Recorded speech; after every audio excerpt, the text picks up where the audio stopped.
tardes, seguimos para los que se sumaron ahora, pero creo que muchos de los que están ahora conectados ya venían de la charla de Hugo Santarciero, que fue la primera actividad del día de hoy, miércoles 28 de octubre. Como hacemos en cada momento que comenzamos una nueva actividad, vamos a ver una efeméride del día de hoy, algo que pasó hoy, pero años atrás. Vamos a ver en qué año.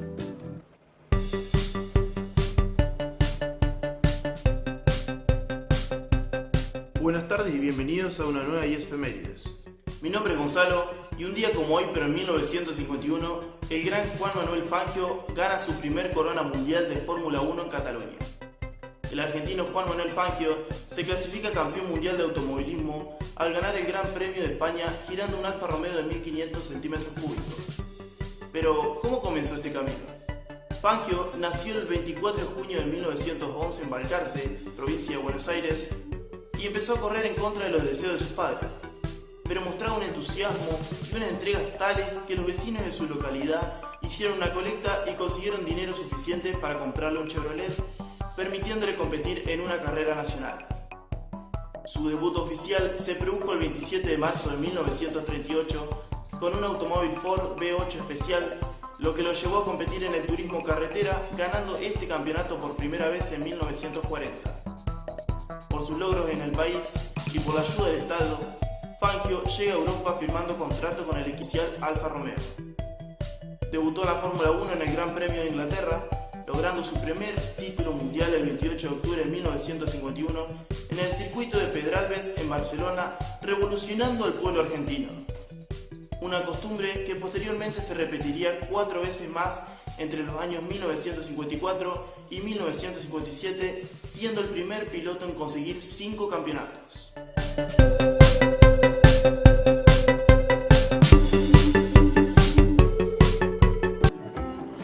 Muy bien, esa fue otra de las efemérides preparada por los alumnos de tercer año de la carrera de Periodismo Integral y Deportivo. Y ahora sí, seguimos con las actividades programadas por la carrera de Diseño Gráfico y Visual del Instituto de Estudios Superiores de Santa Fe. En esta ocasión, en la segunda actividad del día de hoy, miércoles 28. Primero vamos a tener una charla y luego vamos a tener un workshop denominado Type Nueva Era, que lo va a dictar y lo va a llevar a cabo nuestro invitado, que ya estuvo el año pasado en la primera edición en Yes Week 2019, que lo hicimos de forma presencial, pero esta vez de forma virtual. Espero que no se le corte la luz, estamos rogando acá, que ya ha tenido algún corte, pero estoy seguro que vamos a tener suerte esta vez y va a salir todo bien. Le quiero dar ya la bienvenida a Daniela Mendoza, la coordinadora de la carrera de Diseño Gráfico y Visual, y también a Gustavo Pagliolico, pero antes voy a leerle los breves antecedentes. ¿Quién es Gustavo Pagliolico? Para quien no lo conoce, pero creo que todos los que estamos acá ya sabemos de quién hablamos. Gustavo es diseñador gráfico egresado del IES de nuestra casa. Trabajó como responsable de diseño y desarrollo de packaging en Milcaut, diseñador de packaging para Bonafide, diseño de catálogo de venta para Martina Di Trento, proveedor de servicios, capacitación y diseño gráfico CAME, responsable de GP Diseño, Ideas y Soluciones, estudio de diseño especializado en packaging, identidad corporativa y capacitación, docente en tipografía 1, cátedra Gaito en la UBA, docente en Escuela Da Vinci en las carreras de diseño gráfico y diseño de videojuegos en Buenos Aires. Y es docente también de la Universidad de Palermo. Bienvenido, Gustavo Pagliolico, ¿cómo estás? ¿Cómo va? ¿Todo bien, Luchito? ¿Todo bien? Dani, lo dejo en tus manos. ¿Cómo estás? Bueno, Gustavo, re contenta de recibirte por segundo año consecutivo en el Yes Week. Ya tuvimos también una charla durante el año con los chicos de primer año y quedaron re contentos con todo lo que vieron, así que sé que van a aprovechar esta charla y este workshop que nos traes hoy a todos para que podamos aprender un poco más acerca de lo nuevo en tipografía. Ok. Bueno, me alegro. Nada, cualquier cosa me van diciendo, me van avisando. Yo estoy contentísimo de estar siempre, digamos, esta casa que fue la primera casa que yo conocí viendo diseño. Volver a estos lugares siempre genera un poco de nostalgia, genera como mucha alegría. Así que nada, yo estoy súper contento de poder estar acá. Bueno, si te parece, empezamos entonces para poder aprovechar el tiempo, ¿sí? Perfecto. Vamos a arrancar. Ustedes se preguntarán de qué me va a venir a hablar hoy, ¿no? Bueno, vamos a hablar de tipografía, pero como de una manera distinta de la tipografía, ¿sí? Vamos a hablar un poco de algo de lo que se convirtió en tipografía en algún punto en la modernidad de la tipografía, ¿sí? En la idea de... En la modernidad de la tipografía, ¿sí? Como ustedes saben, la tipografía tiene como un grandísimo historial, ¿sí? Arranca un poco con la idea de que el hombre dibujó en las cavernas, trató de representar con pictogramas lo que pasaba.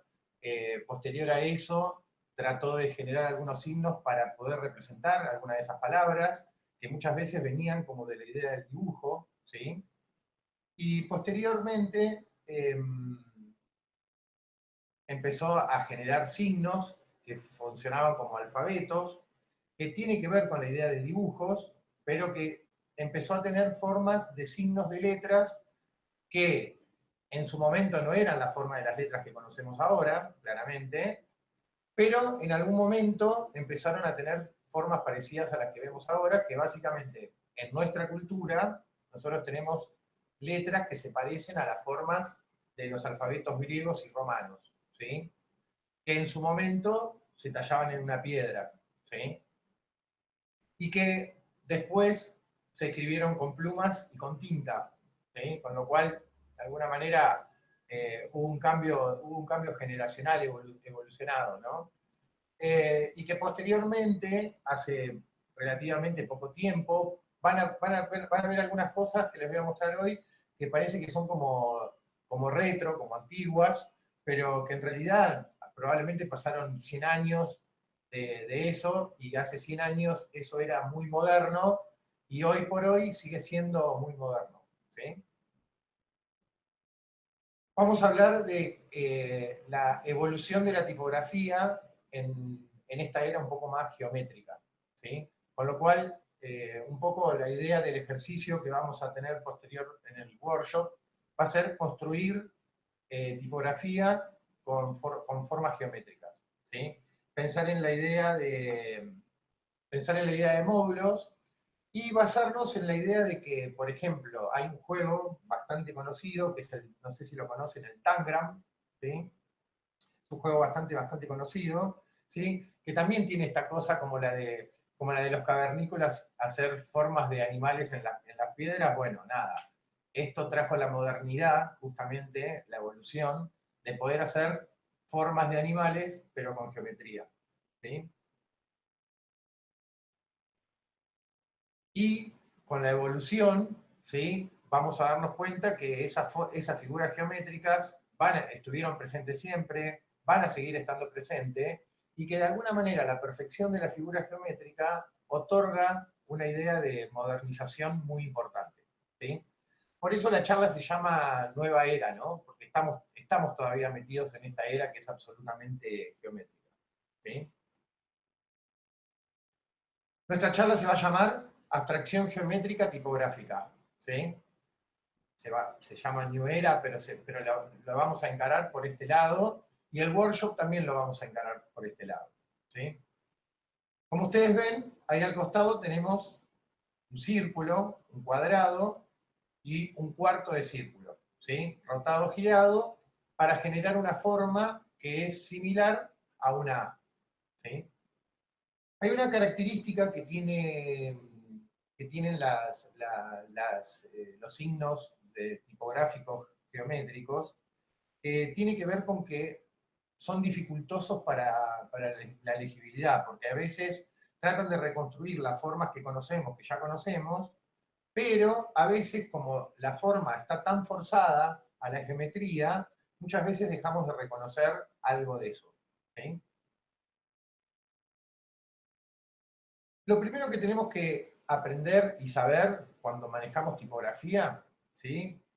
Va a tener que ver con que existe un renglón tipográfico, ¿sí? Ese renglón tipográfico tiene un renglón de base, un renglón de altura de X, la X, la parte de arriba de la X, marca la altura del renglón.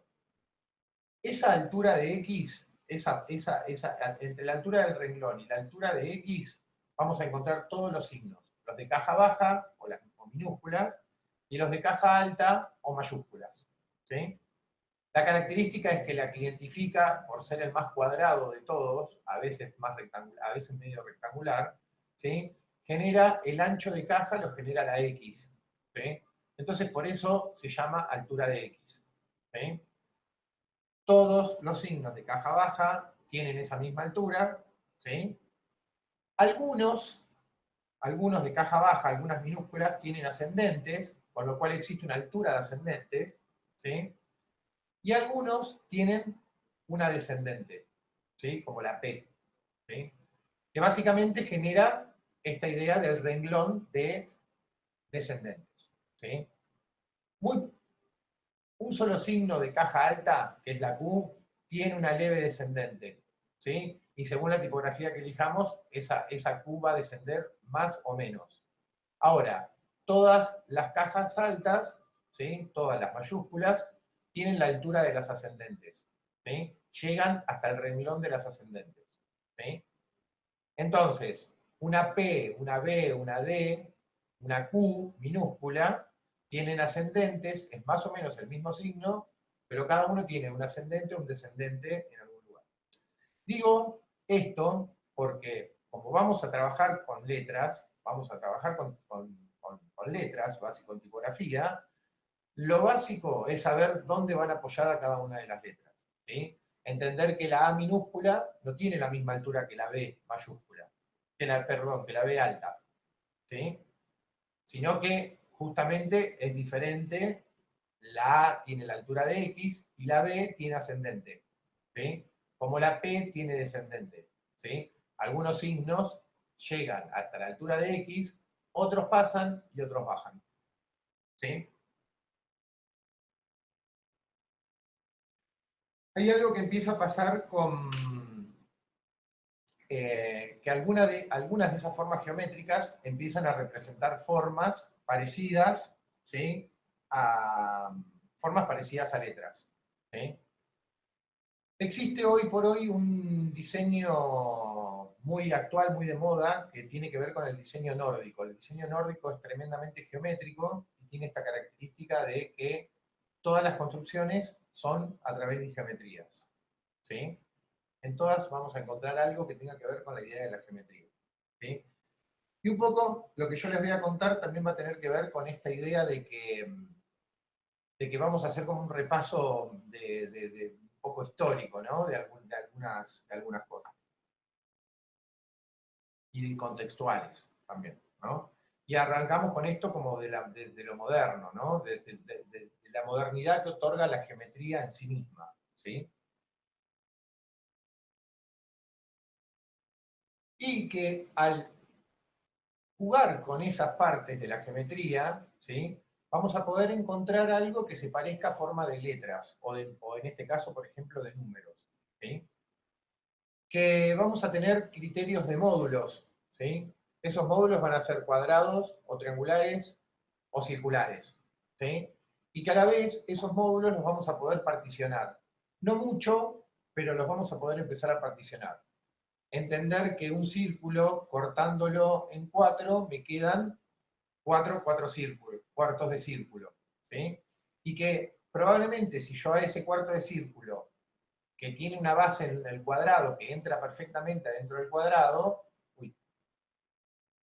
entra perfectamente adentro del cuadrado, genera un módulo que está basado en el cuadrado y que del cuadrado puedo sacar un círculo o puedo sacar un triángulo, en el caso de querer cortar ese triángulo a través de sus vértices. ¿Sí? Y que esas formas geométricas me van a empezar a permitir, me van a empezar a otorgar, ¿sí? La posibilidad de empezar a jugar con esas figuras geométricas y empezar a generar formas que se parezcan a números o a letras. ¿Sí? Un poco en este repaso que les voy a hacer de por dónde empezó todo esto, ¿sí? Les voy a contar que arrancamos por el tema de de un movimiento artístico que, si bien no es netamente geométrico, empieza como con una estructura netamente geométrica. Este movimiento artístico es el Art Nouveau, ¿sí? Si bien no es absolutamente geométrico, y es como mucho más orgánico, más suelto, más libre, ¿sí? Más vegetal, incluso tiene rasgos hasta de ser como muy femenino, ¿sí? Si se fijan en la guarda del vestido, o si se fijan en ese círculo que aparece atrás del personaje, el motivo, el módulo está repetido un montón de veces y está repetido de manera geométrica. ¿Está todo bien? Bueno, supongo que sí. Alfons Maria Duchamp es el artista que hizo esta obra y es uno de los mayores exponentes en lo que es el Art Nouveau, ¿sí? El Art Nouveau tuvo un nacimiento, vuelvo a decirles, desde esta idea de representar al orgánico, pero a la vez también es muy geométrico, o es el inicio de ese arte geométrico, ¿sí? Vamos a poder entender que algo de lo que pasa en las letras, a ver,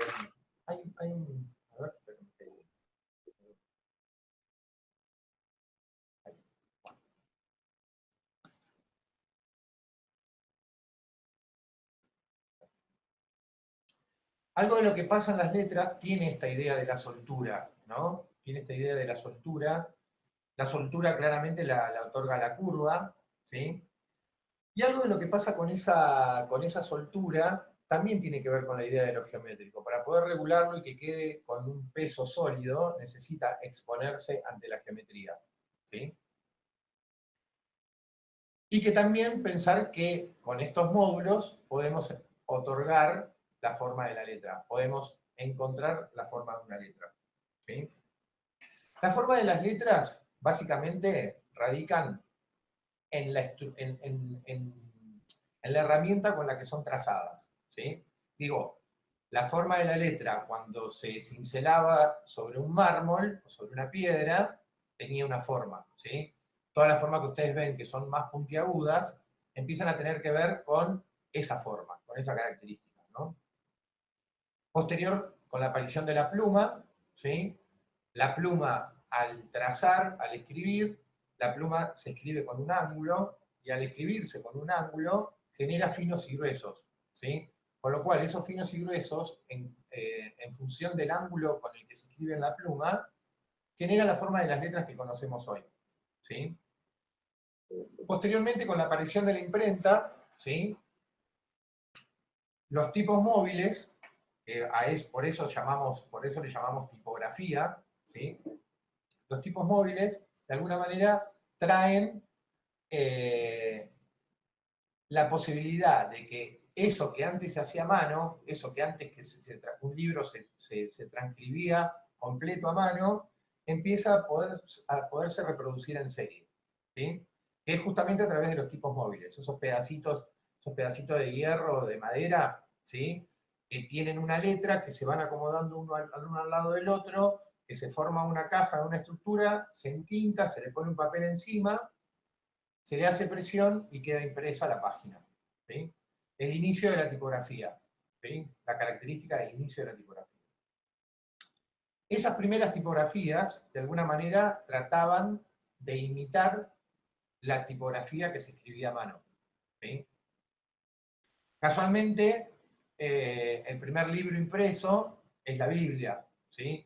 Y no es casual, digamos, que haya sido la Biblia. En su momento, quienes eran encargados de transcribir los libros de manera manual era la iglesia, ¿sí? Gutenberg, cuando inventa la imprenta, ¿sí? Inventa los tipos móviles, lo primero que imprime es la Biblia para poder decirles a la iglesia, miren, yo puedo hacerlo sin necesidad de ustedes, ¿sí? Fue tal el cambio social que hubo para ese momento, tan importante ese cambio social, ¿sí? Que la gente común no sabía ni leer ni escribir. Y a través de la aparición de la imprenta, la gente puede empezar a leer y escribir. ¿Sí? La forma de las letras empiezan a mejorarse con la aparición de la imprenta en su mejor versión, ¿no? O sea, cuando ya la imprenta no era la imprenta de Gutenberg, ¿sí? Que imprimía y reventaba las letras y no todas hacían la misma presión, ¿sí? Se mecaniza de alguna manera mucho más la tipografía, y al mecanizarse la tipografía aparece la revista, aparece la impresión incluso en full color, en 4 colores, ¿sí? Donde se pueden empezar a imprimir fotografías. Ahí la tipografía también cambia, ¿sí? Porque ahí la tipografía puede hacerse mucho más delicada. Lo que antes no tenía precisión respecto de la presión, respecto de la presión o del entintado, con una máquina que regula la cantidad de tinta, que regula la cantidad de presión, ¿sí? La tipografía empieza a mejorar, ¿sí? Y esto hace que la tipografía se vuelva mucho más delicada, ¿sí? Por eso aparecen las tipografías con las de raíces Didone, por ejemplo, como por ejemplo la Bodoni, ¿sí? Que tiene esta característica que tiene mucho contraste entre los finos y los gruesos, ¿sí? Y que tiene en sí misma la posibilidad de verse delicada, de verse elegante, pero porque justamente también el sistema de impresión es el que lo hace más delicado y más elegante, ¿sí? Posterior a eso, aparece la idea del afichismo y de la publicidad, y aparece también una tipografía mucho más acorde a ese tipo de comunicación a través de la tipografía, que tiene que ver con las tipografías que tienen los serif bien pesados, ¿sí? Que se pueden leer como en mucha distancia, ¿sí? El Wanted del lejano oeste, por ejemplo, que tiene que ver con esta característica de que se ve desde lejos y que es una tipografía como con mucha fuerza, ¿sí? Me garantiza lectura en la distancia, no me garantiza lectura en un bloque de texto, ¿sí? Y hace un poquito más de 100 años, Bauhaus trae incorporado por primera vez en la historia de la escritura de la humanidad empezar a escribir sin serif, y le llama sans serif.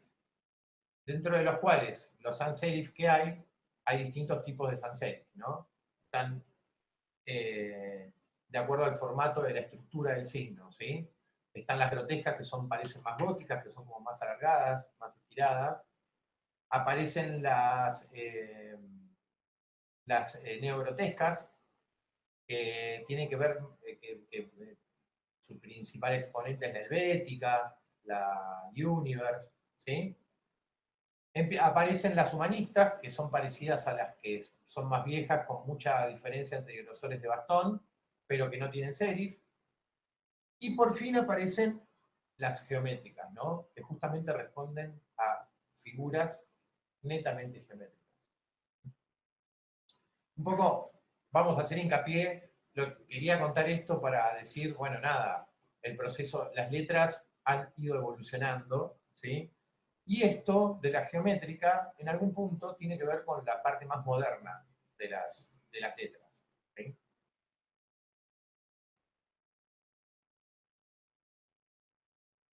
Edward Johnson fue de alguna manera el primero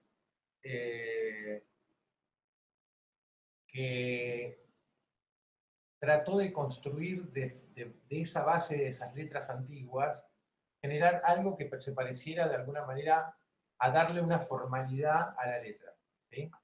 Y esa característica de la formalidad de la letra tiene que ver básicamente con poder geometrizarla, con darle a las formas de las letras una estructura, ¿sí? No es casualidad que su tipografía, ¿sí? Ahora lo vamos a ver, pero que su tipografía fue la usada básicamente en todo lo que tenía que ver con la estructura, con la señalización de las estaciones de trenes y las estaciones de subte de Londres, que bueno, que como sabemos, en el contexto histórico, la revolución industrial surge de alguna manera ahí, y esta es un poco la letra que lo empieza a representar, ¿sí? Y al volverse todo mucho más industrializado, también empieza a aparecer un poco de la idea de geometría, ¿no? esta idea de la mecanización, de la máquina a vapor, de las estructuras, de los engranajes, de alguna manera también empieza a tener como consecuencia en lo que tiene que ver con el mundo tipográfico. ¿Sí? Parece que se me salió.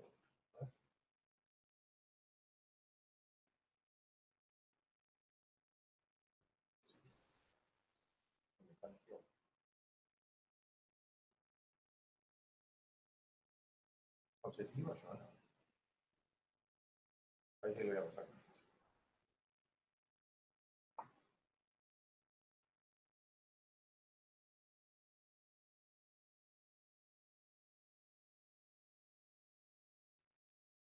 Me salía alguna. Bueno, ahora vamos a ir a ese y después vuelvo a ver, ¿no?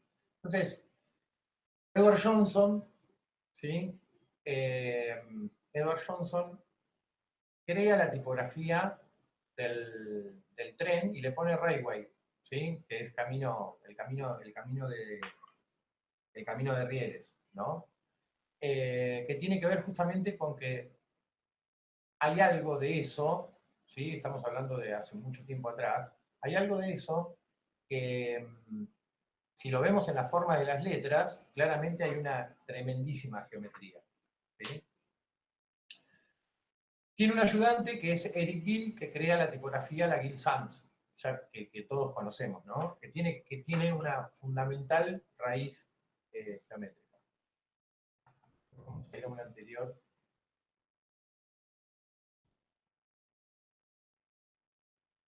¿En qué vamos a trabajar hoy? En la abstracción geométrica tipográfica. ¿Sí? Nosotros vamos a usar la geometría para organizarla de manera racional, o sea, no tan arbitrariamente, sino que esos módulos van a tener que empezar a funcionar entre sí, ¿sí? Con una lógica de geometría, no con una superposición arbitraria, sino que con una característica de poder unirla y generar bastones, generar estructuras, ¿sí? que funcionen de manera organizada, ¿sí? Y que las formas también van a empezar a depender mucho de las búsquedas, ¿no? De que no hay una sola forma de letra A, ¿sí? No sé, si tienen presente, por ejemplo, la Vanguard tiene una A que fue la primera que apareció con esa característica, es una A absolutamente circular, no tiene sombrerito por arriba, por ejemplo, ¿sí? Entonces es la primera es la primera tipografía que trae una A absolutamente circular, ¿sí? Vamos a volver a cambiar. Un poco lo que les decía, ¿no? Esta cosa de cómo se fue construyendo y cómo se le fue dando forma a las letras, también desde un aspecto netamente geométrico.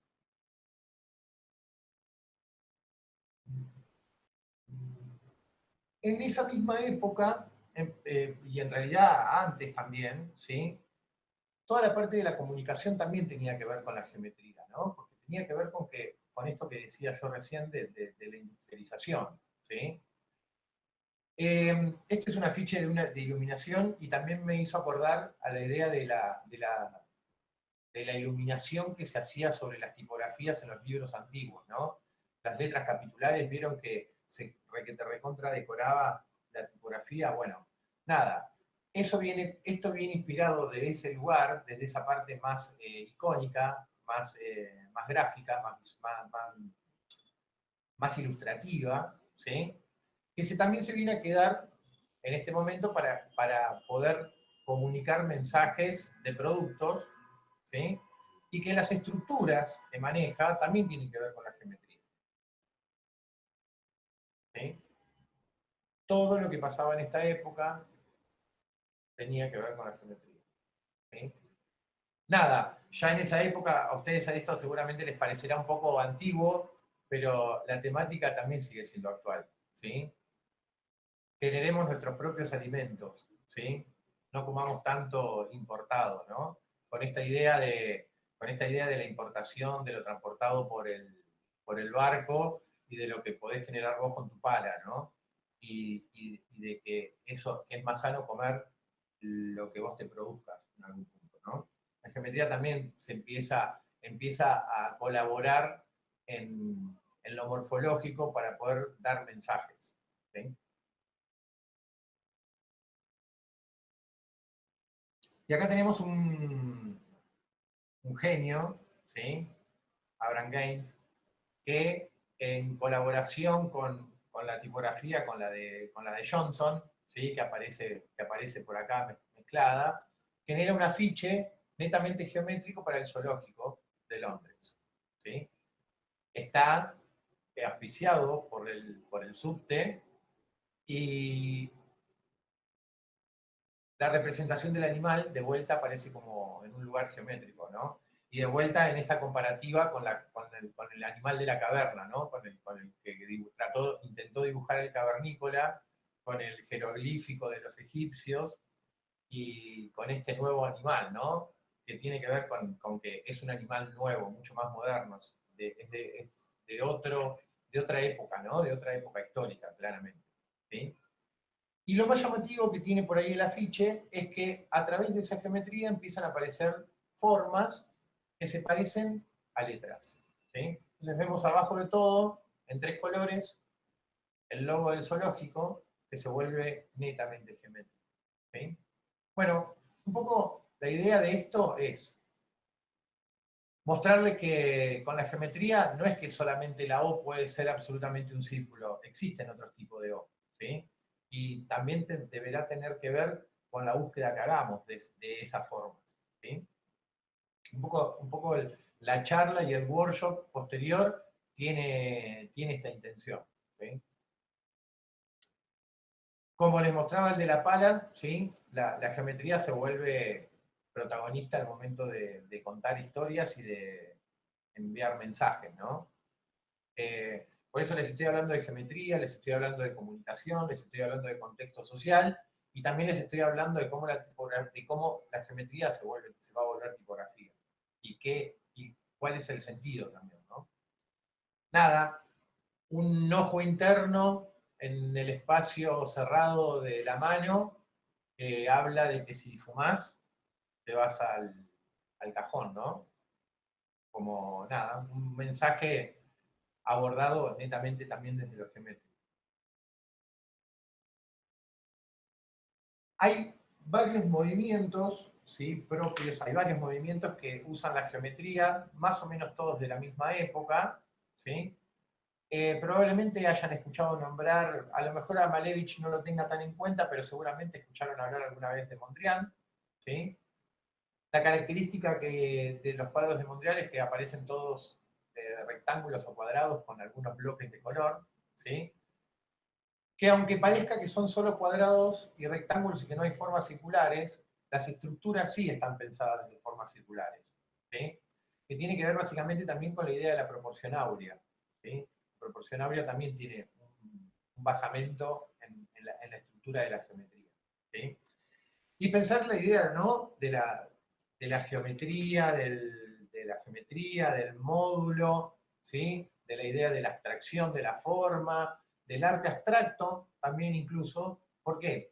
El arte abstracto, de alguna manera, la característica que tiene el arte abstracto es que no tiene nada que me vincule con la realidad. O sea, lo más opuesto a la realidad es la abstracción de la realidad. O sea, cuando le quito realidad a alguna cosa, me queda abstracta, ¿sí? Me queda sin realidad. Entonces, eso es el arte abstracto, donde no puedo reconocer nada que se parezca a la realidad, ¿sí? Nuestra cabeza funciona de alguna manera en ese sentido, ¿no? O sea, ve algo, ¿sí? Lo reconstruye, lo manda al cerebro, lo busca en la base de datos, y eso que encuentra parecido le pone ese nombre a esa cosa, ¿sí? Claro, si yo busco y no encuentro nada que se parezca a nada de la realidad, ¿sí? Hay una especie de abstracción de la realidad, ¿sí? Más o menos lo mismo nos pasa también con los apellidos, ¿sí? Vieron que a veces se hace difícil leer apellidos, ¿no? O sea, nada, yo tengo un apellido medio raro y he escuchado que me dicen de cualquier manera, ¿no? Pero claro, como la palabra, al momento de leerla, de reconstruirla, no es una palabra conocida, me cuesta asimilar y cuando la tengo que pronunciar me cuesta decirla también, ¿sí? Entonces, de alguna manera tiene que ver con esta idea de lo que, de lo que reconocemos de la realidad y de la abstracción, ¿no? Y del proceso de búsqueda en el cerebro de las cosas que ya conocemos o de las cosas que no conocemos, ¿sí? El arte abstracto tiene esta característica, ¿no?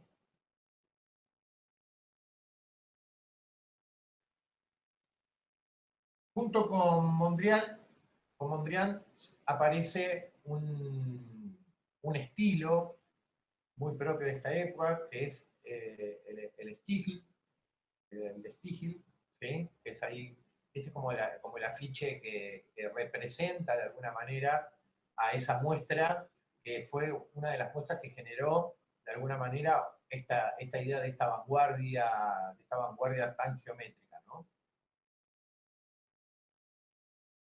Y al mismo tiempo, ¿sí? Estaba sucediendo que vos podías, una especie de tangram virtual, una empresa que hacía mosaicos, ¿sí? Hacía que vos te pudieras ir a armar tus propios mosaicos para el piso, armándolo en base a módulos, ¿no? Y que claramente estas estructuras tenían como consecuencia, muchos de ustedes seguramente en sus casas tienen pisos con estos mosaicos, o si van a un edificio antiguo, ¿sí? No sé, la casa de gobierno, algunas iglesias, ¿sí? Se van a encontrar con esto, ¿no? Se van a encontrar con esta característica que el mosaico que está en el piso tiene esta característica de que está construida con elementos netamente geométricos, ¿sí? Que generan, a través de módulos, generan una trama, y la superposición de esas tramas es la que genera el dibujo en todo el piso, ¿sí? Nada, en algunos casos coincide, en algunos casos con el módulo de al lado genera una cosa nueva, ¿sí? Pero, bueno, nada, tiene esta estructura de la idea de lo geométrico, ¿no? Qué loco hubiera sido armarse un par de letras, ¿no? Para el piso y construirse un mosaico con letras. Aunque, si vemos acá, hay medio una T, medio al revés, podría ser el principio medio de una H, hay una P y una Q minúscula en la roja y en la azul. Digo, podemos empezar a encontrar formas de letras. Claramente, en todos lados hay formas de letras. Yo hago un ejercicio en un lugar que justamente lo que tienen que hacer es eso, encontrar en sus lugares comunes objetos que tengan formas de letra, ¿sí? Bueno, la intención de esta charla tiene que ver con encontrar formas de letras en la geometría, ¿sí? Van Doesburg, con su arte, yo creo que es de una manera no intencional, ¿sí? Empieza a generar arte abstracto del estilo Stiegl, que es el estilo que surge a través de Mondrian, ¿sí? Empieza a generar bloques geométricos que se parecen mucho a letras, ¿no? Y que la intención no era esa, pero bueno, se terminan pareciendo a letras, ¿no?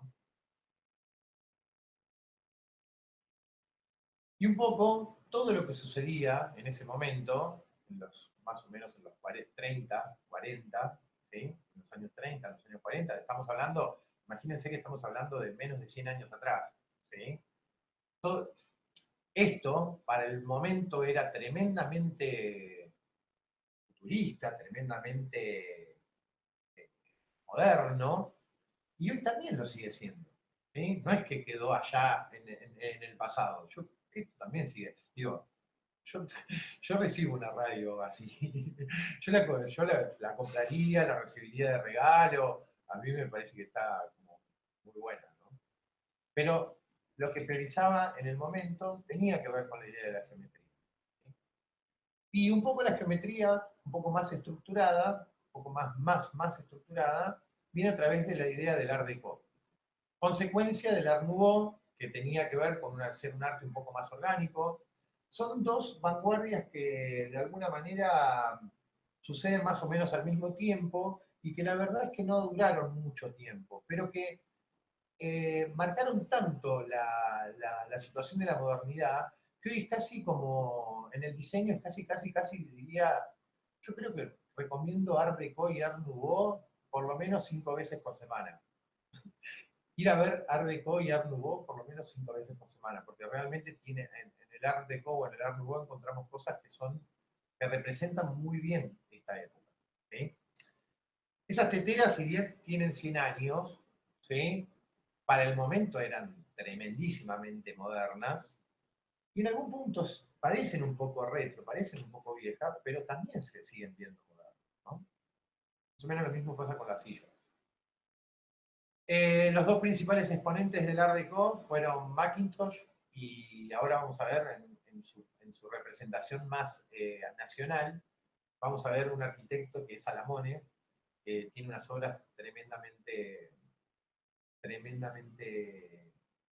geométricas, como esta, por ejemplo. ¿Sí? En todo el centro-sur de la provincia de Buenos Aires, hay un documental que están dando en la tele ahora, no me acuerdo bien, me parece que es en Canal Encuentro, ¿sí? Si no, si lo googlean, si buscan en YouTube el documental de Salamone, me olvidé decirles que estoy tirando como un montón de data, probablemente anotar alguna de estas cosas, porque la charla va a ser de tipografía, pero también es un poco de historia, de diseño, tiramos como un montón de cosas, ¿sí? Voy a tirar datos de un montón de cosas. Salamone trabaja con la geometría, y por ejemplo, es una obra en un cementerio, ¿sí? Nada, imagínense un cementerio, ¿no? Un cementerio extremadamente geométrico. Nada, la obra es como que, además está como en el medio del campo, es como medio apocalíptico, ¿no? Tiene una cosa bastante apocalíptica, y es muy sorprendente lo que logra a través de la escultura, ¿no? Es como de la pieza arquitectónica, de la idea de la tridimensión, es como impresionante. Pero fíjense que, de alguna manera, hay un ejercicio que seguramente todos ya han hecho, que al momento de hacer una representación, cuando tienen que hacer una síntesis, la síntesis geométrica, ¿sí? Es tratar de representar una forma desde la geometría, ¿sí? Claramente esto es muy importante hoy, y siempre lo fue. Digo, no es algo que es solo de hoy. Claramente que hoy lo que hace es marcarme modernidad, es marcarme una nueva era, ¿sí?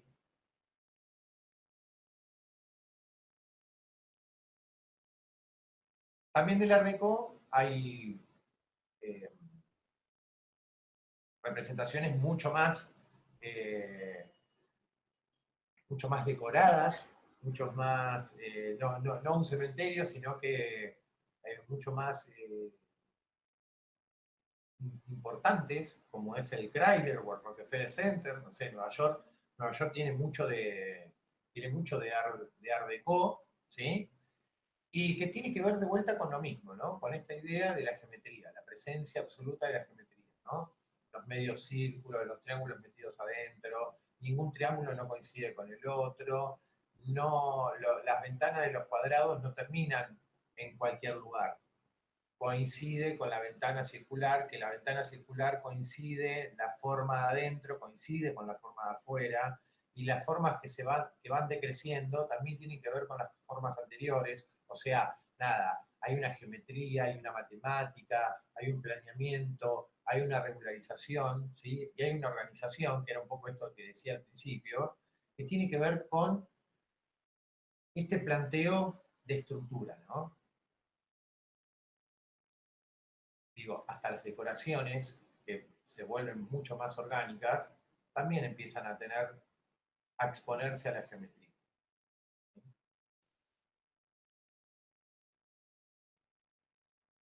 Dentro del Art Deco, la comunicación ya más visual, más gráfica, también empieza a ser muy geométrica, ¿sí?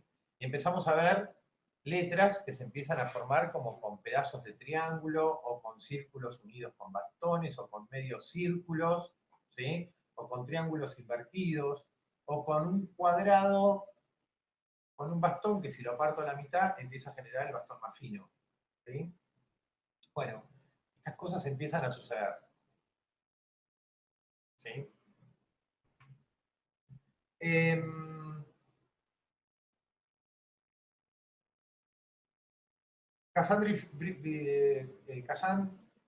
Cassandre es el tipógrafo, el inventor de esta tipografía, ¿sí? Ahora la vamos a ver. Tiene que ver básicamente con que algo de las partes de esa geometría las empieza a retransformar con alguna textura. En este caso, agrega líneas, ¿sí? Y empieza a hacer, y arma una tipografía basada en la geometría, si vemos las estructuras que aparecen abajo, ¿sí? en la forma constructiva, probablemente no necesitemos en todas que esté la forma completa para poder entender de qué se trata. En algunas otras es como muy difícil, ¿no? Porque digo, llego a ver, aunque se genera un blanco interno y una ley de cierre de Gestalt, ¿sí? No sé, para poder entender que esto es una W, y se genera, la verdad que no es que no se genera, ¿sí? Pero también tiene que ver con esta idea de la geometría, ¿no? De que algo de esa parte de la estructura geométrica se reemplaza por una textura, ¿sí? Y me otorga una forma de letra. Claro que esta forma de letras, y esto era un poco lo que decía antes, cuando hablamos de la geometría o de tipografía más, netamente más geométrica, nos damos cuenta que algunas cosas no son muy legibles, ¿sí? Porque cuesta leer, digamos, cuesta entender que esto es una S, ¿sí? Está como raro para poder entender que esto es una S. A mí me parece que el proceso constructivo es súper interesante, pero el signo es un poco raro, ¿no? O sea, no, hasta la S queda media rara, pero está formada como por círculo, un círculo cortado adentro, ¿sí? Entonces, ese medio círculo que tiene un medio círculo cortado adentro, lo sumo para el otro lado y genero una S. ¿Es una S rara? Sí, es rarísima.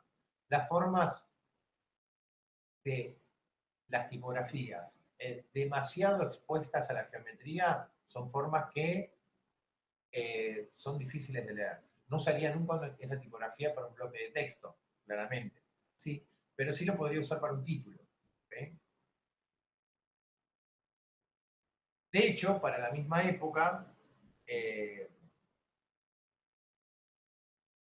todos empiezan a usar la geometría, ¿no? Las marcas más importantes también empiezan a usar la geometría.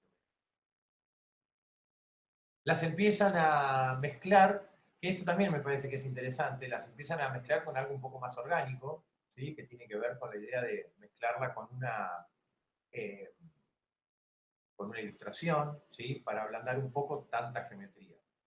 ¿Sí? Pero todas usan esta idea de la geometría y de los módulos. ¿Sí?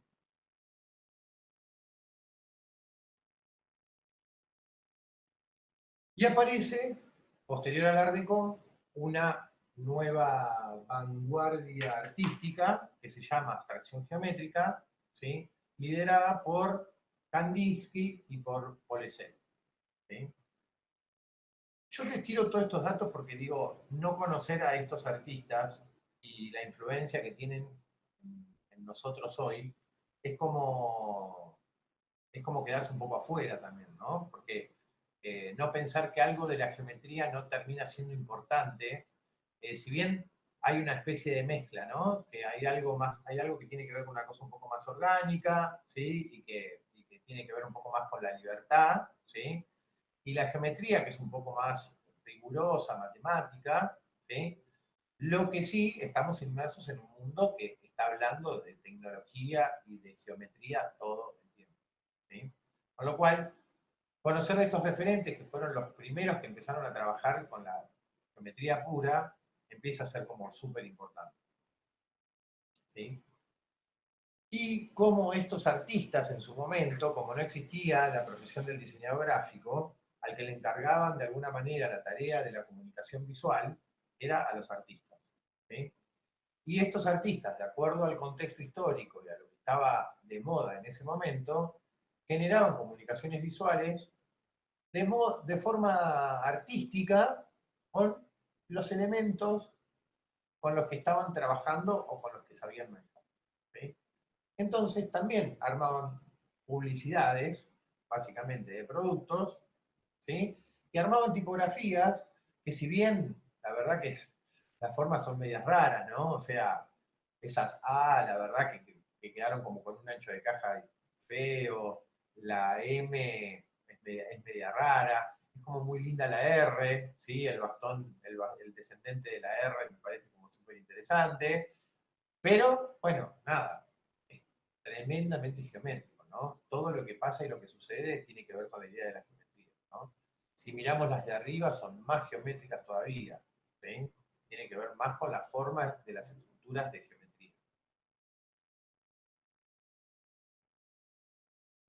Y todas las revistas, los productos, en esta época se volvían tecnológicos, se volvían modernos, se volvían actuales, ¿sí?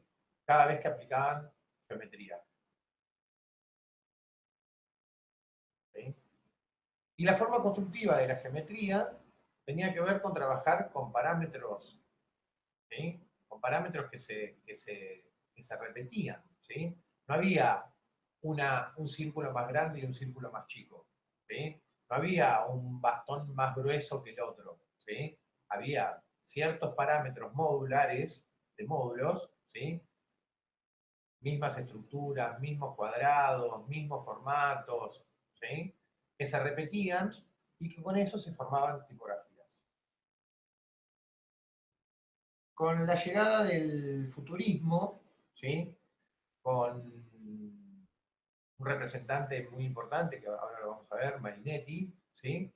El futurismo trae aparejado, de alguna manera, digamos, vimos el Art Nouveau, vimos el suprematismo, vimos el Art Deco, ¿sí? Vimos la abstracción geométrica y aparece una especie de evolución de la geometría que tiene que ver con el futurismo, ¿sí? El futurismo que trae aparejado, de alguna manera, esa geometría, pero con velocidad, como en movimiento, ¿no? O sea, no podemos dejar de pensar que esto no es geométrico, ¿sí?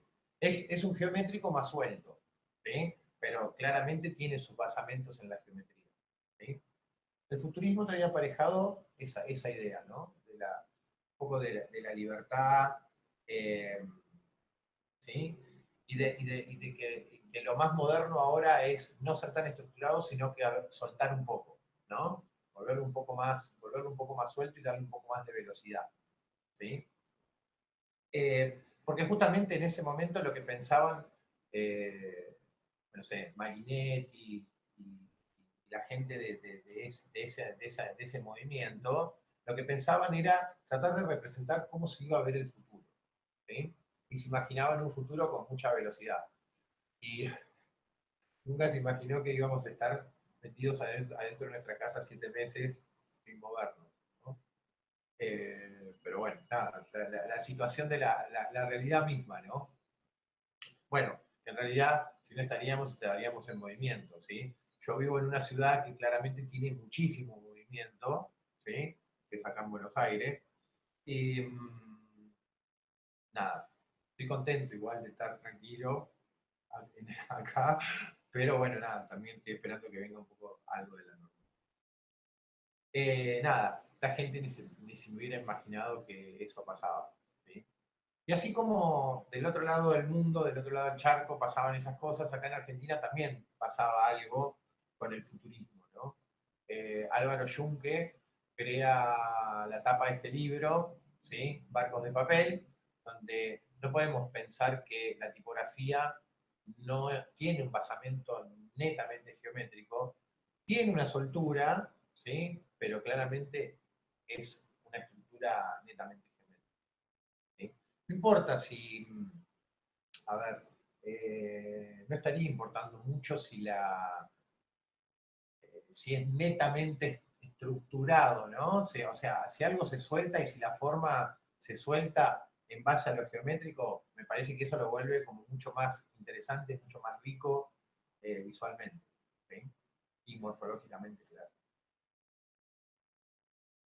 Pero bueno, la base es netamente geométrica. Empieza a jugar con los tamaños, empieza a jugar con los pesos, pero libera. Imagínense que de alguna manera lo que trajo aparejado Bauhaus era que la letra venía siendo con serif, con una formalidad, fino, grueso, todo puesto en su lugar, perfectamente acomodado, y nada. Bauhaus trae la geometría, pero aparejado con ese contexto histórico, también la geometría empieza a moverse, ¿no? Y bueno, un poco, y empieza a cambiar las jerarquías, y empieza a cambiar los tamaños, eso también parece interesante. Aunque no podemos dejar de pensar que, si bien existe ese cambio, hay una base netamente geométrica. ¿Sí? Y llegamos a Futura, ¿no? Llegamos a la Futura con Paul Renner, ¿sí? Que de alguna manera hace la estructura de la base de sus signos, ¿sí? Una tipografía por excelencia geométrica, hace la estructura de sus signos basándose en figuras geométricas. ¿Sí? Fíjense lo que pasa con esa R, ¿no? Que la esencia es esa. Probablemente hay algo del ajuste en el triángulo que no es un triángulo tan triángulo o que no es la mitad de un cuadrado, ¿sí? Pero, y tiene un ángulo bastante particular, ¿sí? Seguramente tiene una angulatura bastante particular. Y es un triángulo escaleno, probablemente, donde sus lados no sean claramente iguales. Si bien abandona esa idea de la geometría, la diagonal del triángulo está como presente. ¿Sí? ¿Se entiende lo que quiero decir? En todos los signos, la estructura está presente. ¿Sí? Y cuando se pone a crear la futura, se pone a ver que armando los signos, ¿sí? No existía solo una forma de tratar de representarlo. ¿Sí? Existían varias. Y que dependía pura y exclusivamente de su búsqueda, ¿no? Entonces vemos que hay diferentes A, que no hay una sola forma de hacer la A, sino que hay un montón de formas de hacer la A. No hay una sola forma de hacer la B, que hay algunas que se ven un poco más correcta, un poco mejor, ¿sí? No hay una sola forma de hacer una G, ¿sí? Puede ser que alguna se vea mejor, puede ser que alguna se compense más. También hay algo de lo que tiene que ver con el criterio del sistema, ¿no? Cómo empiezan a funcionar las letras junto con las otras, ¿sí? Que a lo mejor veo una forma, una letra, de una sola letra que me llama mucho la atención, pero cuando tengo que escribir algo no funciona, ¿sí? Entonces, no hay una sola respuesta, sino que depende de múltiples respuestas y que a esas múltiples respuestas hay que encontrar un criterio. ¿Sí? Es un poco también el ejercicio que vamos a hacer después en el workshop, ¿no? Donde vamos a armar entre todos, vamos a armar un alfabeto, ¿sí? Y cada uno individualmente va a tener que armar una palabra, ¿sí? Que probablemente la idea es que se convierta en el logo para el Yes Week del año que viene, ¿sí? Vamos a armar eso. Yes Week, la palabra Yes Week, cada uno va a armar las letras, como hay muchas letras que se repiten, hay que armar menos cantidad de letras. Cada uno de manera individual va a armar eso y vamos a armar un alfabeto colectivo. ¿Sí? Bueno, nada, yo lo voy a explicar bien cómo es. Pero que lo que quiere decir es que no hay una sola A. ¿Sí?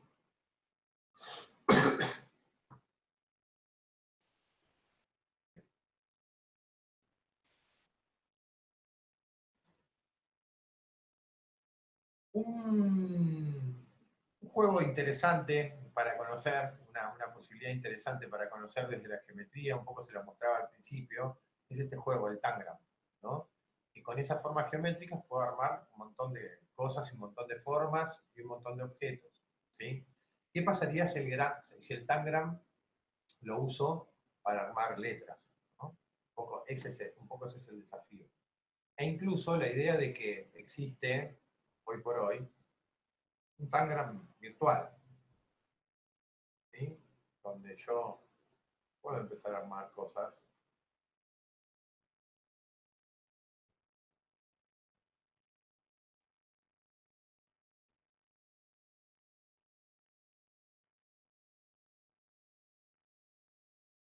Desde acá, ¿no?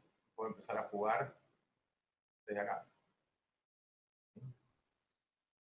Y hay otros, como por ejemplo el Construct Font, ¿sí? Que yo puedo armar tramas pintando píxeles. ¿Sí?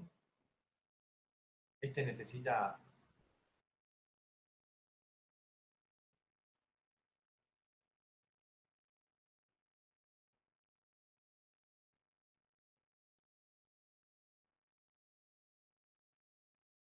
Esto es más criterio, es claramente geométrico, pero está más orientado a la idea del píxel, ¿sí? Pero puedo armar tipografías basadas en la geometría. ¿Sí? Miren que no hay una sola forma. Y que hoy por hoy, la verdad que nada es una sola forma. No hay cosas que tengan una sola forma. Es difícil la lectura? Y sí, capaz que es re difícil la lectura, no se lo voy a negar. Es difícil reconocer los signos y es un poco difícil reconocer los signos. Pero es moderno. Esto es muy interesante. Para lo que vamos a hacer después parece muy interesante. ¿Sí? Utiliza bloques, medios círculos.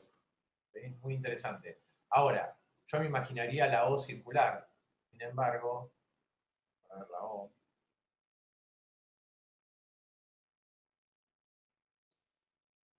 La O no es tan circular. Tiene algunos quiebres.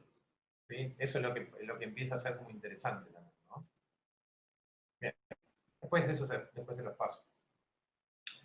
Pero esto parte y surge desde acá, ¿no? Parte y surge como desde el Tangram. Me van a odiar un poquito si están viendo esto, pero tampoco la idea es particionar demasiado ni jugar demasiado con torcer mucho las cosas y con torcerlo en ángulos, sino que de manera organizada, ¿no? Pensar en la idea de los 45 grados, de los 90 grados, de los 180 grados, de los 360. Digo, pensar en esas regularidades geométricas, ¿sí? Para que no nos vayamos al pasto, digamos, en este aspecto de decir, bueno, a ver, nada, me voy a otro ámbito que también tuvo que ver con la geometría, que también es una especie de evolución.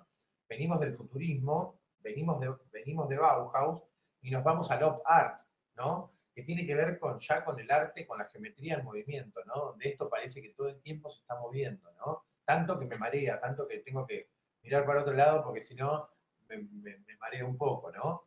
Pero bueno, nada, el resultado que vamos a buscar hoy no es ese, pero sí quiero nombrar en esta situación de esta historia geométrica el op art como una evolución, de alguna manera, de la geometría. Y que en algún punto también se termina convirtiendo en una marca, y que también se sigue usando en esta época, ¿no? Bueno, la época también tenía que ver mucho con la idea de los 70, en los 70 hacían cosas como muy raras, había fiestas como muy raras también, se consumían cosas muy raras también, ¿no? Entonces tenía que ver todo con una situación de contexto, claramente tenía que ver todo con una situación netamente contextual, ¿sí? Y se arma, claro, tenés el 68, ¿sí? Donde las formas podrías unir la geometría y que la geometría te coincide con los círculos de los anillos de los Juegos Olímpicos. Entonces, las dos partes de abajo, justo de esos números, terminan en círculo y se armó algo que tuviera que ver con eso, ¿no? Nada, muy interesante para la época y netamente geométrico, y no puedo pensar que esas fotografías no son geométricas, ¿sí? Que están basadas en formas geométricas, y que para la época era muy moderno, ¿sí? Y que para el love art, de alguna manera también tenemos nuestro exponente nacional, que es Le Parc.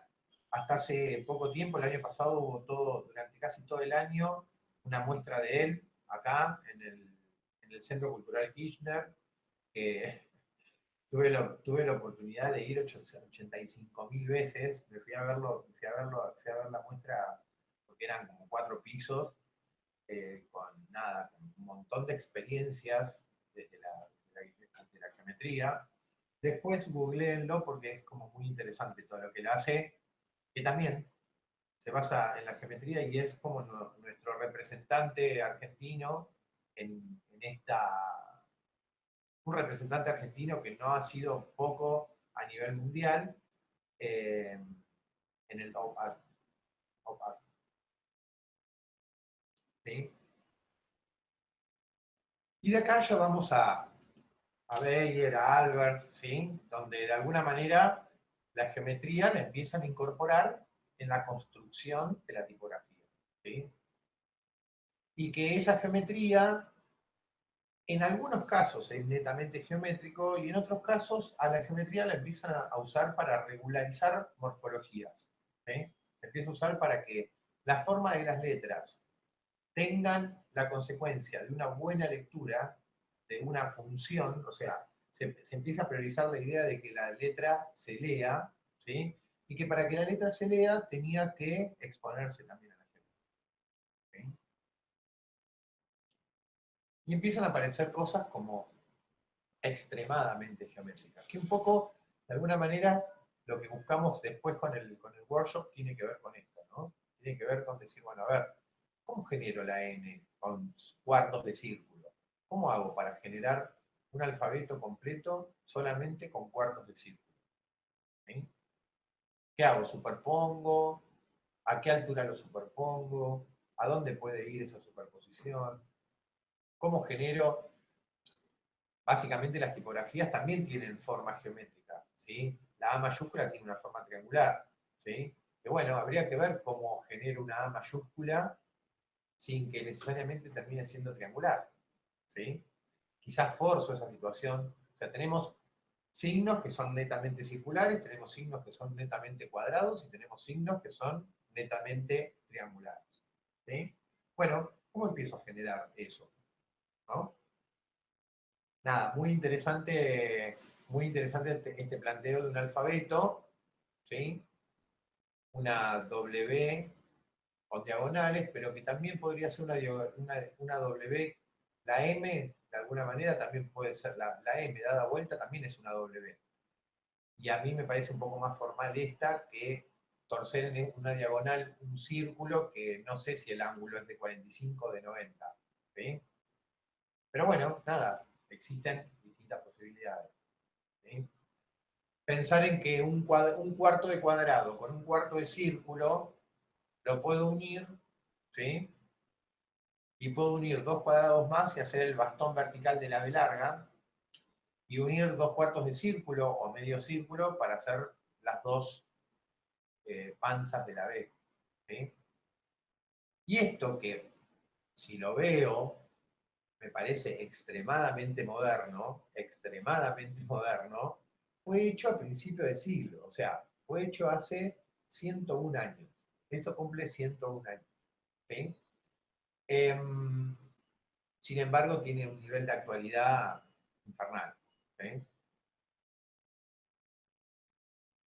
Pensar en que a lo mejor en una estructura, basándome en alguna estructura circular, ¿sí? Puedo guiarme para poder construir también esas formas nuevas, ¿no? Digo, poder entender que acá hay una S, ¿sí? Pero bueno, no sé si habías visto una S o habías visto capaz que también puede ser una X, ¿sí? Poder entender que algo de eso lo podemos usar para empezar. Claro, no es la S perfecta del Helvética, ¿sí? Tampoco buscamos en esta ejercitación, o por lo menos de lo que yo les vine a hablar, solamente la S perfecta de Helvética. Sí me parece que está bueno poder encontrar en la Helvética qué características o qué rasgos geométricos hay, ¿sí? Les vengo a hablar del planteo de la geometría y que de la construcción de la geometría, la construcción de la tipografía en esta época está muy ligada con la geometría.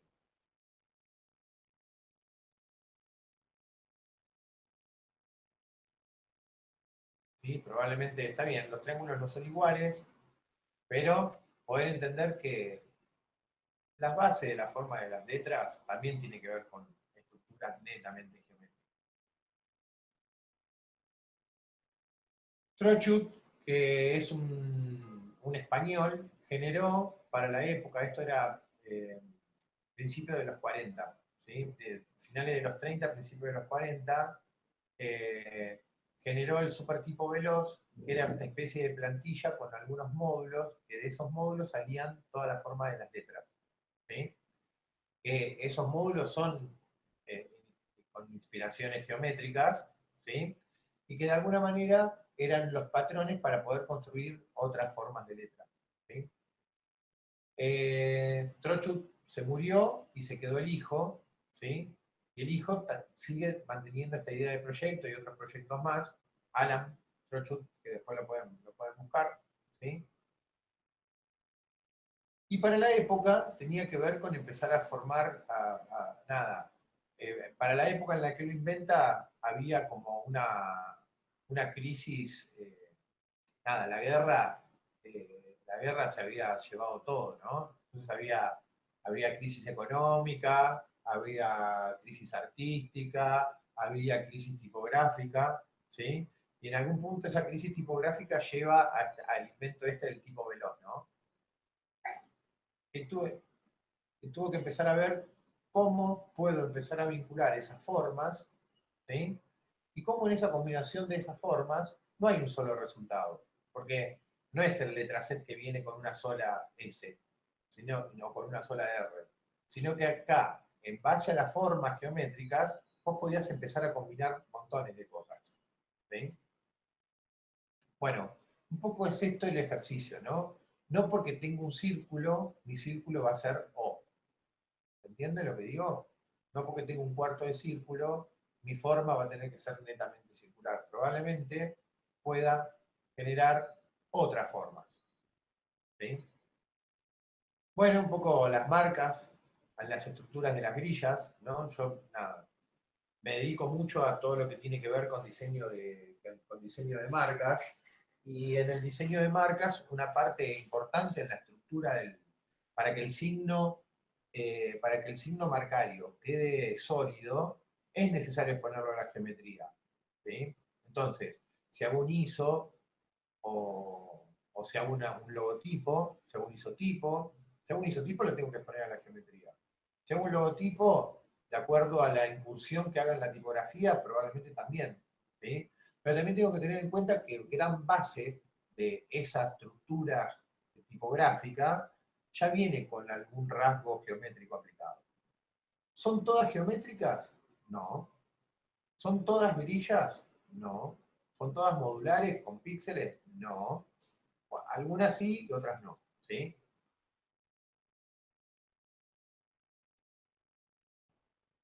Lundberg también es posterior a Bauhaus, es alguien que empieza a abrir el camino de la geometría de alguna manera, como en una forma un poco más actual, ¿no? Probablemente con alguna otra paleta cromática, pensando a la geometría de una forma un poco más moderna, más limpia, ¿sí? Con mucho más aire, ¿sí? Todos los elementos que vemos acá son netamente geométricos, ¿sí? La verdad que esto no se ve antiguo ni de los 40, ni de los 30, ni Art Deco, esto es nuevo. Esto se ve como algo actual, ¿sí? Y en algún punto, hay posterior a Bauhaus, y no hace tantos años, principios de los 80, aparece una revista. A ver, antes la tipografía no existía la computadora, ¿no? Entonces, las tipografías se vendían se vendían las cajas de los tipos móviles, ¿sí? Ahora, para que vos compres la caja del tipo móvil, te llegaba un catálogo, ¿sí? Donde te mostraban las tipografías, las características, los tamaños, ¿sí? Entonces te mandaban el catálogo de fuentes tipográficas, elegías al que tenía una imprenta, le mandaban las fuentes, le mandaban ese catálogo, miraba y decía, bueno, a ver, esta me puede servir. Nada, lo que nosotros hacemos hoy en una búsqueda en Google, antes era un catálogo, ¿sí? Y no descargabas la fuente, tenías que comprar un cajón de tipo móvil, ¿sí? Ese catálogo se diseñaba, ¿sí? Y empieza a haber como una especie de evolución en el diseño de ese catálogo, ¿sí? Y Emigré es una revista, ¿sí? Del principio de los 80, que venía siendo un catálogo tipográfico, y en el principio de los 80, mediados de los 80, empiezan a aparecer las computadoras, ¿sí? Entonces la computadora empieza a traer una nueva tipografía, ¿sí? Que tiene que ver, nada, yo no la incluí, pero podría ser otro tema en sí mismo, ¿no? La tipografía pixelar. Algo de eso había acá cuando estábamos recién, ¿no? Digo, algo de lo que pasa acá también tiene que ver con el módulo geométrico, ¿no? O sea, el píxel que se pinta, el píxel que se pinta y el que no se pinta, para tratar de generar una forma parecida a una letra con la sumatoria de módulos de cuadraditos. ¿Sí? Esta es como como lo más moderno también. ¿Sí? Bueno, Emigré empieza a generar, la tipografía se empieza a volcar al lado más digital, ¿no? Entonces empieza a aparecer la idea de una tipografía un poco más digital. Y Emigré un catálogo tipográfico, empieza a hacer ediciones mucho más digitales. ¿Sí? Para el momento era realmente lo más moderno de todo. ¿Sí?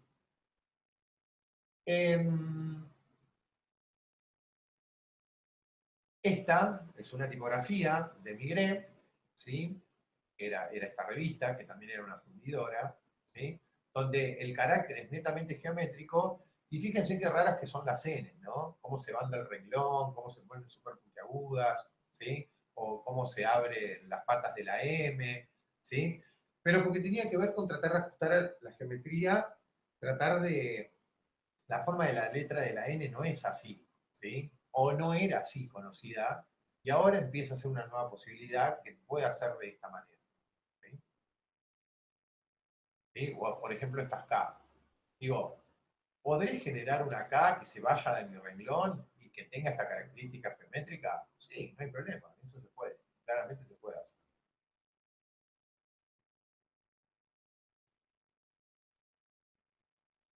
O empezar a utilizar la idea de las cajas, ¿no? De hacer mayúsculas, de hacer minúsculas, de que esos signos empiecen a ser un poco más expandidos, un poco más condensados, más altos y condensados, pero de alguna manera repetir más o menos las formas de los signos, pero claro, que va a tener como su propia particularidad. Esta K no es una K tan común, ¿sí? Ni es tan la forma de la K de la Times, ¿sí? Sin embargo, tiene un rasgo netamente geométrico que también la hace moderna. ¿Sí?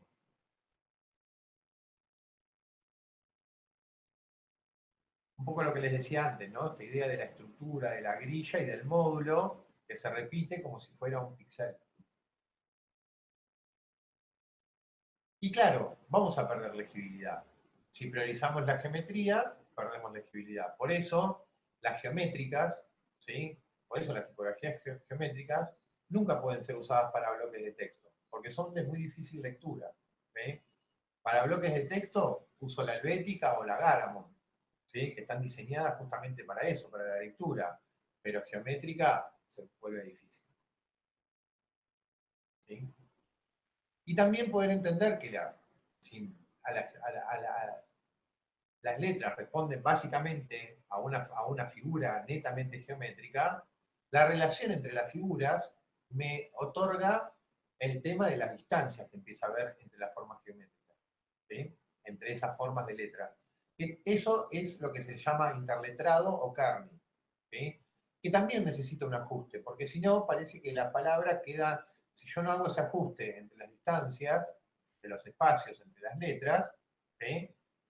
Probablemente me quede separada esta palabra, ¿no? O sea, parece que dice E por un lado y van por el otro lado, ¿no?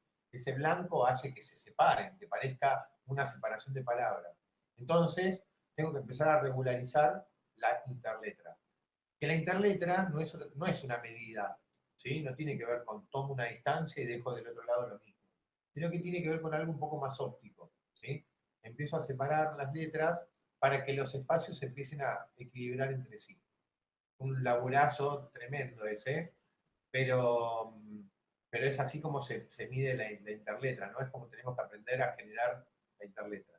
Y esta ejercitación, que es netamente geométrica, también nos va a ayudar un poco a poder entender qué es lo que pasa con ese espacio entre las letras.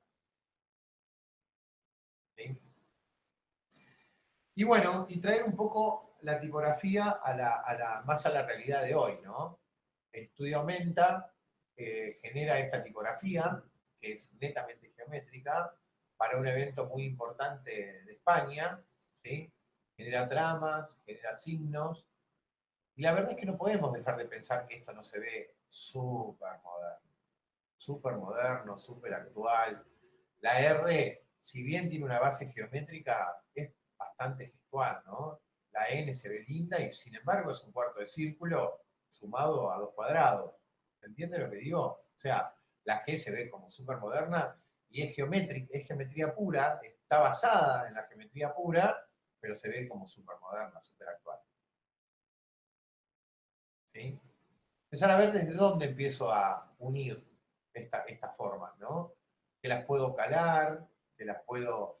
Hay una forma que yo no se las di en las figuras que se podría incluir, que sería un cuarto de círculo. ¿Sí?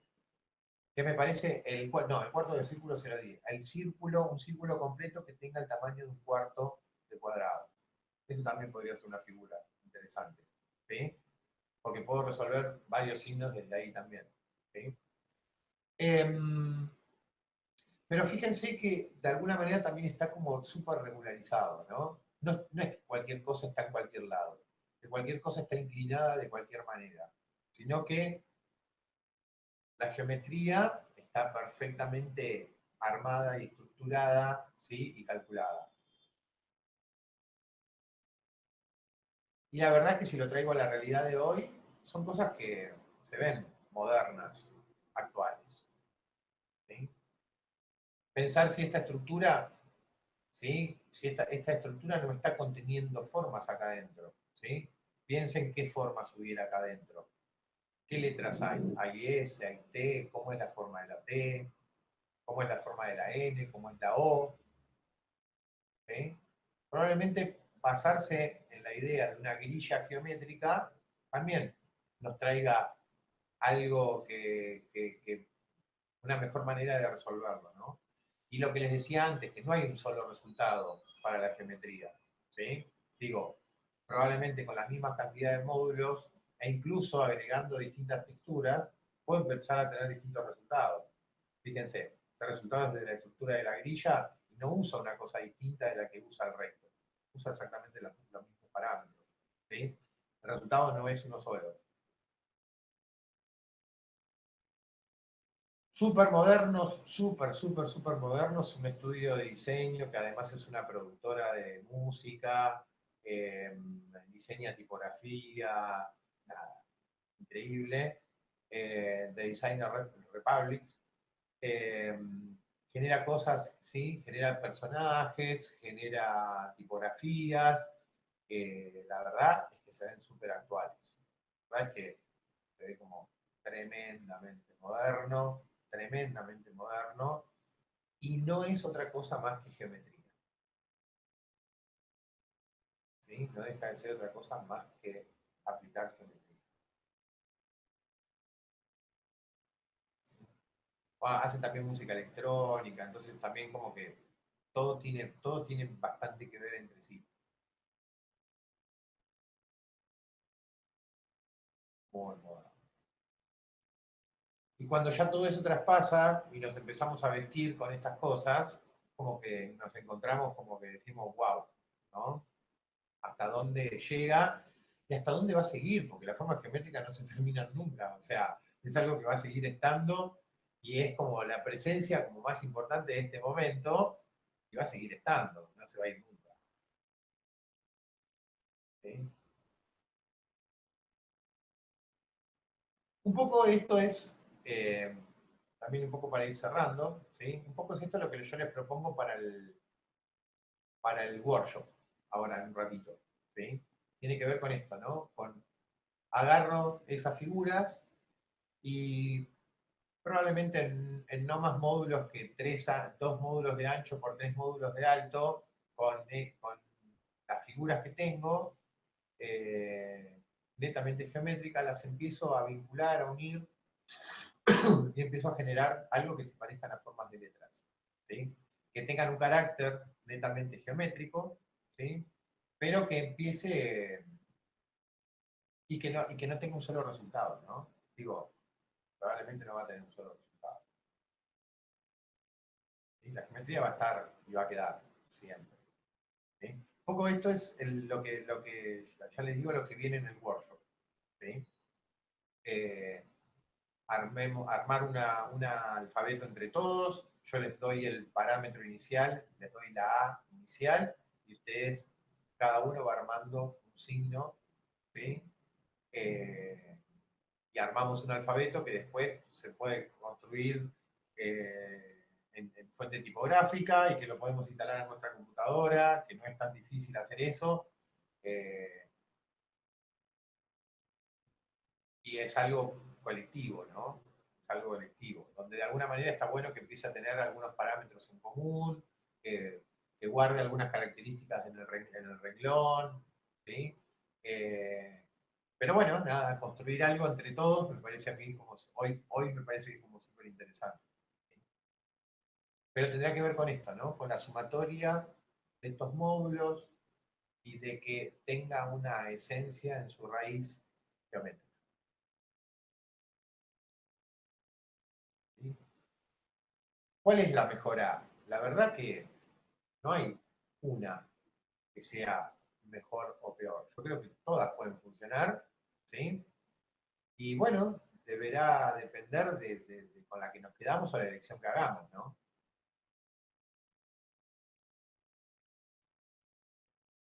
Bueno, hasta acá mi presentación para esta primera parte para la parte de la charla. Ahora tenemos que trabajar. Ahora hay que buscar lo suyo. Bueno. ¿Me escuchan? Ahí está. Sí, perfecto. ¿Me están escuchando? Bien. Bueno, buenísima la charla. ¿Ya tiraste alguna consigna para el workshop, para ese grupo de alumnos que va a estar trabajando? ¿Les parece que hagamos un pequeño intermedio, un pequeño impasse de 5 minutitos? Así descansa Gustavo un poquito antes de empezar a trabajar y ya los chicos, los alumnas que se van conectando pueden estar ya chequeando su sonido y demás. ¿Estamos? Perfecto. Bien, un intermedio entonces de 5 minutitos nada más. Ok. Bárbaro, nos vemos ahora en un ratito.